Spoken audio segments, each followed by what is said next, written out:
Hi, Dr. Kriss. Hi, It's my pleasure to talk with you. pleasure is always mine. Yeah. So I have a doubt. How can we maintain our vocal health? There are two, three things which you have to make sure that you're not using your voice without warm ups, you're breathing properly, and you're hydrating it on a regular interval basis. When the throat goes dry and you try to speak, you damage it. When you are not warmed up and try to use your voice for a strong reason, then probably you're going to damage it.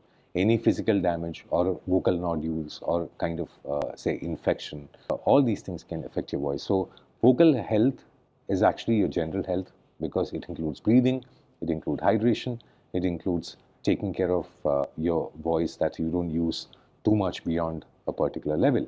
Say if you have a particular pitch which is your basic or nature, if you try to speak over it, like you try to shout or hoot or do all that, you're damaging your voice. So vocal health, essentially, it is being calm, hydrated proper, and speaking nice, smiling a lot, and it's actually then you're mentally at ease. So vocal health is a part of, say, a daily life where you breathe, warm up, and hydrate properly. Can you share some techniques how to maintain a consistency in our voice while we can performing a long training session? Yeah. Yeah. Essentially, if you have seen me take sessions, that I would always have a bottle of water. I would keep drinking water so that I don't dehydrate myself. Vocal health is very important when it comes to long sessions. You have to keep hydrating or keep drinking water. Now, the problem is that you might want to go to the washroom, but it is at the cost of saving your voice. So you need to keep drinking water. Even if it's a long session, the idea behind it is keep drinking water. Now, breathing has to be proper. Try and avoid extremely long sentences which can tire your voice. And make sure that you have enough modulation, no monotonous stuff. Take rests in between. Maybe for a few minutes, take a break and remain silent. All these things can help you maintain the same, say, timbre or same quality throughout the session if it's a long session. Okay.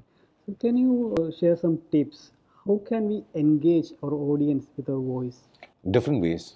If you're looking at entertainment, then probably singing, speeches which are very interesting, anecdotes, stories which please people, all these things will attract people. That is attracting people.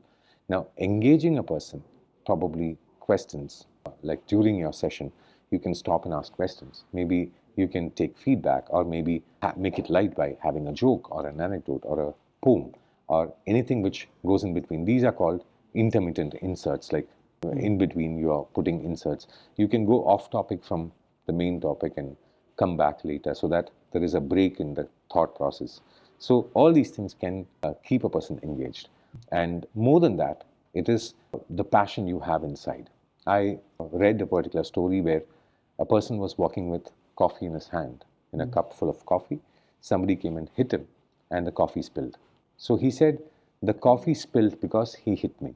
But in reality, just because the cup had coffee, it got spilled. If it was tea, coffee wouldn't be spilled. So, what means you actually spill only what you have inside you. So, Yeah. make sure that you have passion inside you, and what you spill is passion. Then, what happens? Your sessions would be engaging, people would be so excited to see that excitement fall from you. They come and hit you in some way, they make fun of you, they send you a comment which is like hurting.